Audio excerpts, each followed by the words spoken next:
अगर किसी लड़की का 4 साल पहले शोषण होता है तो वो 4 महीने पहले यूं कंधों में कंधे डाल के फोटो खिंचा के बोलेगी सर की वजह से मेडल आ रहे हैं। देश की बेटी जिन्होंने ओलंपिक मेडल टांगों से उठा के उनको गाड़ी में डाला जाए, ये देश है? शर्म आनी चाहिए इनको, इनकी पुलिस को शर्म आनी चाहिए। जो जम्मू कश्मीर के निवासी हैं उनका रोजगार छीन लिया बीजेपी ने। जो पत्थरबाजी में उनको 1000 500 रुपया मिलते थे उनका रोजगार छीना है। खुल के कह रहा हूँ यहाँ पे। मेरी बात सुनिए, लड़की बजरंग पुनिया को बोल देगी ये बैड टच था।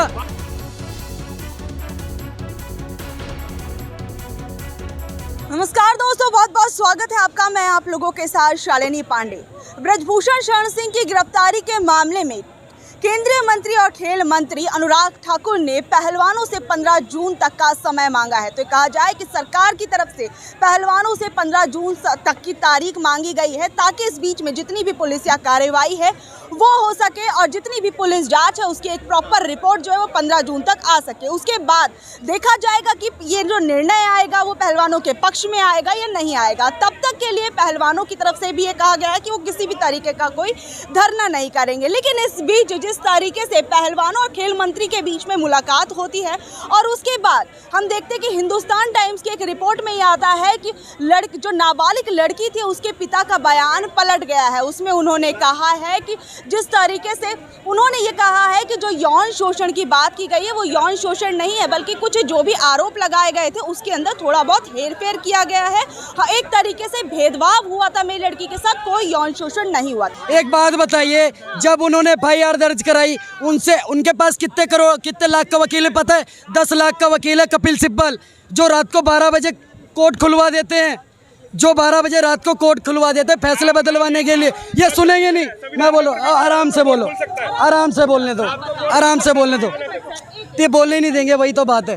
उसके बाद बताइए, एक लड़की की इज्जत ज़्यादा जरूरी होती है मेडल? मैं ये जानना चाहता हूँ, एक लड़की की इज्जत ज़्यादा जरूरी होती है मेडल? भारतीय संस्कृति में नारी को देवी की तरह माना गया है, उसकी इज्जत सर्वोपरि है। अगर किसी लड़की का 4 साल पहले शोषण होता है तो वो 4 महीने पहले यूं कंधों में कंधे डाल के फोटो खिंचा के बोलेगी सर की वजह से मेडल आ रहे हैं। आप ओलंपिक में जाते हो तो देश पे एहसान नहीं कर रहे, आपके ऊपर 5-5 करोड़ रुपए आपकी ट्रेनिंग में लगता है। जब वहाँ पर आप पदक जीत के जाते हो तो तिरंगा फहराया जाता है। उसके बाद अगर आपको इतना ही दर्द था, आपने जब गंगा में मेडल प्रोवाइड करने गए थे तो 5 करोड़ रुपए क्यों वापस नहीं करते जो जीत की राशि मिली थी? उसको भी वापस करो। आप सरकारी नौकरियां लेके बैठे हुए हो, उनको भी वापस करो। ऐसी क्या मलाई है जो चाटने में लगे हुए हो? क्या नौकरी किसी लड़की की इज्जत से बढ़ के है? क्या मेडल किसी लड़की की इज्जत से बढ़ के है? जब उनसे पूछा जा रहा है कब हुआ, कहाँ हुआ, कैसे हुआ, एक सबूत नहीं है आपके पास, एक प्रूफ नहीं है। अरे कैसी बात कर रहे हो आप? अनर्गल आरोप किसी पे भी लगा दोगे। उसके पिता ने बयान वापस ले लिए। अब इसमें अब बताओ, पोक्सो भी हट गया, इन लोगों को हट जाएगा, हटा नहीं है बयान भी। अभी आपको दर्द क्यों है? हट जाएगा तो इनको दर्द क्यों? अगर हट जाएगा तो मैं बताता हूँ आपको, अगर ऐसा हो रहा है, अगर वो कुश्ती संघ में बदलाव ला रहे हैं, क्या देश के आप कहाँ के रहने वाले हैं? मैं बताता हूँ। नहीं, 1 मिनट, एक बार बताइए, केवल हरियाणा की बेटी है, बाकी देश की बेटी नहीं है? राजस्थान की भी बेटी है, असम की भी बेटी है, जम्मू कश्मीर की भी बेटी है। उसको क्या हक नहीं है लड़ने का? पर नहीं, नेशनल पर जब कुश्ती होगी, नेशनल लड़ने में दिक्कत क्या है बजरंग पुनिया को? क्या दिक्कत है साक्षी मलिक को? क्या दिक्कत है बबीता फोगाट को? अगर नेशनल लड़के ये, क्योंकि ये इन्हें पता है नेशनल लड़ेंगे वहाँ हार जाएंगे तो ओलंपिक में किसी गरीब घर का बेटा चला जाएगा, किसी गरीब घर की बेटी चली जाएगी, इनका पत्ता कट जाएगा। एक बात बताओ, ओलंपिक में मेडल लाने से ये साबित हो जाता है क्या आप झूठ नहीं बोलते? सुशील मेडल लेके नहीं आता क्या ओलंपिक में? राजनीति बिल्कुल हो रही है। हरियाणा में चुनाव इसलिए लोग राजनीति कर रहे हैं। सुशील मेडल लेके नहीं आया था, वो भी पहलवान था, ओलंपिक में मेडल लेके आया था, लेकिन क्या हालत है आज? जेल में। मेडल लाने से यह प्रूफ नहीं होता कि आप गलत नहीं हो सकते। ठीक है, आपके पास सर आप आइए, आप क्या कह रहे थे? क्या लगता है कि 15 जून तक की जो ये तारीख दी गई है, सरकार ने जो मांगी है, इसमें क्या पहलवानों को जो इंसाफ की लड़ाई लड़ रहे हैं वो फैसला उनके हक में जाएगा, या फिर लगता है कि ब्रजभूषण को बचा लिया जाएगा, ब्रजभूषण की गिरफ्तारी नहीं? इन्होंने 3 बातें कही हैं दी। पहले नंबर इन्होंने बोला कि पास को हट क्या है, क्या बताइए पास को हट चुका है? अभी नहीं हटा है, बताइए। भाई साहब इनको क्लियर नहीं है, इनको क्लियर नहीं है, इन्होंने अभी पास्को एक्ट पढ़ा नहीं है, इन्होंने पास्को एक्ट पढ़ा नहीं है। पास्को एक्ट किसी के पास, थाने के पास पावर नहीं है उसको हटाने की, वो कोर्ट प्रोसीजर के हिसाब से। मेरी बात सुनिए ना, उससे पहले उसको जमानत करानी पड़ेगी थी आपके ब्रिजभूषण जी को, ऐसा प्रोविजन है हमारी पास्को एक्ट में। और रही बात, उनके खिलाफ 10 कंप्लेंट है, 2 में FIR हुई है, 8 ओनली कंप्लेंट है। हम इनकी तरह बॉडी बोलेंगे हाँ भाई हट की जहाँ हट। ब्रिजभूषण का बयान, उनका जो पहलवान जी है उनका बयान सुनिए, क्लियर बोला कि हम अपने स्टैंड पे खड़े हैं, जो हमने कोई बयान पीछे नहीं किया है। BBC का कोट कर रहा हूँ मैं, जो BBC ने बोला मैं वो कोट कर रहा हूँ। BBC के अभी हमने देखा था कि हिंदुस्तान टाइम्स की एक रिपोर्ट आई थी जिसमें उनके पत्रकार ने लड़की के पिताजी से बात की है, तो उसके अंदर उन्होंने बताया है कि ये जो चीज़ें हुई थी यौन शोषण नहीं हुआ था, बल्कि हमारी बेटी के साथ भेदभावपूर्ण रवैया था, जिस कारण से हमने ये सारे गुस्से में आकर ये आरोप लगाए। ये मैम आप उसको मिसकंडक्ट कर रहे हैं, मैं क्लियर कर दूं उन्होंने क्या कोट किया था। उन्होंने ये कोट बैड टच और गुड टच का उन्होंने एक्सप्लेन किया था। और बात सुनिए भाई, बात सुनिए जी, बैड पास्को एक्ट में क्लियर है, बैड टच और गुड टच में क्लियर है, उसमें डिफरेंस है उसका। हमने पढ़ा हुआ, चलो इन्होंने पढ़ना होगा, पढ़ लिया, हमने पढ़ा हुआ, ठीक है जी। बात रही दूसरी, माना कि वो गलत है, देश की बेटी जिन्होंने ओलंपिक मेडल है टांगों से उठा के उनको गाड़ी में डाला जाए, ये देश है? शर्म आनी चाहिए इनको, इनकी पुलिस को शर्म आनी चाहिए। ये वही मोदी जी हैं जिनको घर पे डिनर पे बुलाते थे, ये वही बजरंग पुनिया का बैड टच है। भाई साहब बताइए इनको ये क्या टच है, बैड टच है।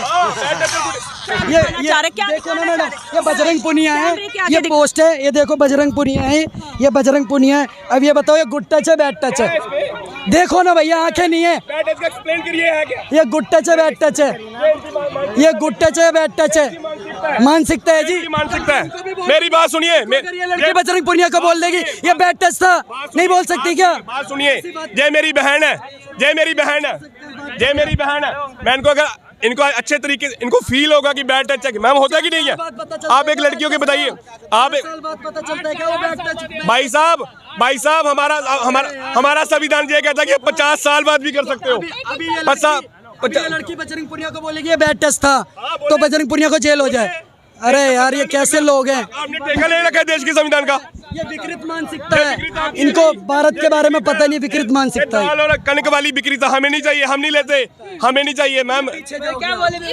कहाँ ले जाओगे देश को? देश को आप लेके जाओगे जी, आप लेके जाओगे देश में। आपको क्या लगता है 15 जून की तारीख, क्या लगता है कि ये तारीख पर्याप्त है? क्या उनको इंसाफ मिल पाएगा, या फिर क्या लगता है कुछ आपको क्या लगता है ब्रजभूषण के लिए गोल्डन पीरियड होगा जिसके बीच में वो कुछ चीजें ऐसी हो जाएंगी जो चीजें ब्रजभूषण के पक्ष में चली जाएंगी? बेसिक रीजन उसमें ये रहा है, अगर मोदी जी, तो मैं मानता हूँ कि मोदी जी लड़कियों की बहुत इज्जत करते हैं, अगर वो जहाँ पे ये फैसला ले जाते हैं लड़कियों के पक्ष में, तो इनसे जो चुनाव हुए हैं दूसरी पार्टी के और बेहतर नतीजे आ सकते हैं, क्योंकि उसमें प्रूव हो जाना था ब्रिजभूषण ने। रही बात, हम क्लियर करता हूँ, हिंदुओं जैसा दिमाग वाला बंदा ही कोई नहीं है, मैं क्लियर करता हूँ। हिंदू समझदार है, हिंदू जाग चुके हैं। कर्नाटका में 83% हिंदू हैं, और क्लियर कर लीजिए डाटा, 83% है, और 60% वोट कांग्रेस को पड़ा है। अच्छा, मैं ये पूछना चाहती हूँ, जिस तरीके से सरकार एकदम एक्शन मोड में आ गई है, इससे पहले देख रहे थे कि इतना ज़्यादा सरकार इतना हैवी तरीके से उनको नहीं ले रही थी, सीरियस नहीं ले रही थी। अब जिस तरीके से पहले गृह मंत्री बातचीत करते हैं, फिर उसके बाद खेल मंत्री बात करने के लिए तैयार हो जाते हैं, आधी रात को ट्वीट करते हैं, तो क्या लगता है कि सरकार को कहीं ना कहीं अब मुद्दा लग रहा है कि उनके लिए खतरनाक साबित होगा, क्योंकि चुनाव कई राज्यों में है, फिर उसके अगले साल भी चुनाव है? मैम मैं इसमें क्लियर मेंशन ये बात कर दूं, ये हिंदू मुस्लिम का मुद्दा नहीं होना चाहिए, बेटियों का मुद्दा नहीं होना चाहिए। 9 साल हो गए हैं मोदी जी को, ऐसा एक कानून नहीं बना सके रेप पीड़ितों को फास्ट ट्रैक बेसिस पे 10 दिन में सजा दी जाए, हिंदू हो, मुस्लिम हो, सिख हो, कोई भी हो। पूछना चाह रही हूँ, क्या सरकार को एक वो लग रहा है, डर लग रहा है, जिस कारण से इतनी जल्दी आपके सामने हिंदू जाग चुका है कर्नाटक में, डर तो आपके सामने ही है। हिंदू ने एक मुंह तोड़ जवाब दिया है, 61 पॉइंट कुछ समथिंग हिंदू वोट जो वहां पे गया वो एंटी बीजेपी गया, हिंदू पूरे तरीके से जागा इस बार। तो अदर स्टेट्स के इलेक्शन पर भी इसका प्रभाव पड़ेगा? राजस्थान हो गया, मध्य प्रदेश हो गया। एक छोटा सा मैं आपको कोट कर दूं, मैं जम्मू कश्मीर से बिलोंग करता हूं, इन्होंने दब के राजनीति की है कश्मीरी पंडितों पे। वहां पर एक एरिया है कश्मीरी पंडितों का, नगरोटा एरिया, आप गूगल पे सर्च कर लीजिए, और वहां से आज तक बीजेपी कभी नहीं जीती। 90% कश्मीरी पंडितों के वोट हैं वहां से, जहाँ PDP जीतती है जहाँ एनसी जीतती है, वो क्यों? मैडम जी, लेकिन जम्मू कश्मीर के नागरिकों का रोजगार खत्म कर दिया बीजेपी ने। खुल के बोल रहा हूँ यहाँ पे, जो जम्मू कश्मीर के निवासी हैं उनका रोजगार छीन लिया बीजेपी ने। जो पत्थरबाजी में उनको 1000 500 रुपया मिलते थे, उनका रोजगार छीना है।